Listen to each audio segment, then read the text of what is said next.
బట్టి మన మధ్యలో ఉన్నటువంటి ఆత్మీయ తల్లిదండ్రులకు, తండ్రికి, తల్లి గారికి, అక్కకి, అలాగే బిషప్ నాన్నగారికి కూడా నేను కృతజ్ఞతాస్థుతులు చెల్లించుకుంటున్నాను.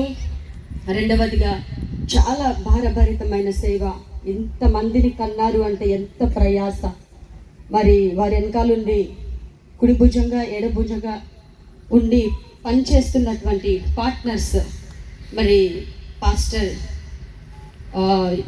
యాకోబ్ అన్న గారికి, అబక్కూక్ అన్న గారికి, తిమోత్ అన్న గారికి ఎక్కడున్నా కూడా నా నిండు హృదయపూర్వక వందనాలు తెలియజేస్తున్నాను. అలాగే వారి వెనకాల ఉన్నటువంటి సేవకులకు కూడా నిజంగా హార్ట్ఫుల్లీ నేను థ్యాంక్స్ చెప్పుకుంటున్నాను.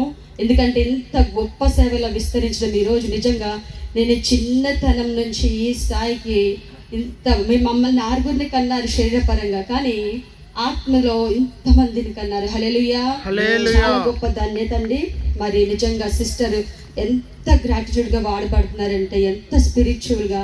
అక్క నేను చిన్నప్పుడు ఆడుకునే వాళ్ళం, కానీ అదే స్థితిలో మేము విడిపోకుండా ఈ రోజు వరకు టిల్ నౌ దేవుడు మమ్మల్ని ఎంత ఘనంగా వాడుకుంటున్నాడంటే, ఇలాంటి రోజు మాకు వస్తుందని మేము అనుకోలేదండి.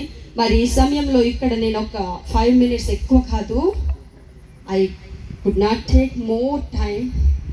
నేను ఎక్కువ టైం తీసుకోను, కొద్దిసేపు చెప్తాను. ఎందుకంటే చాలామంది యూత్ ఉన్నారు కాబట్టి వారి కోసం క్లుప్తంగా నేను చెప్పాలని ఇష్టపడుతున్నాను. హల్లెలూయా. ఈ రాత్రికాల సమయంలో మరి దేవుడు ఫిలిప్పీయులకు రాసిన పత్రిక 3వ అధ్యాయం 7వ వచనంలో మరి అక్క చెప్పిన సబ్జెక్ట్ నుంచే నేను మాట్లాడాలని ఆశపడుతూ ఉన్నాను.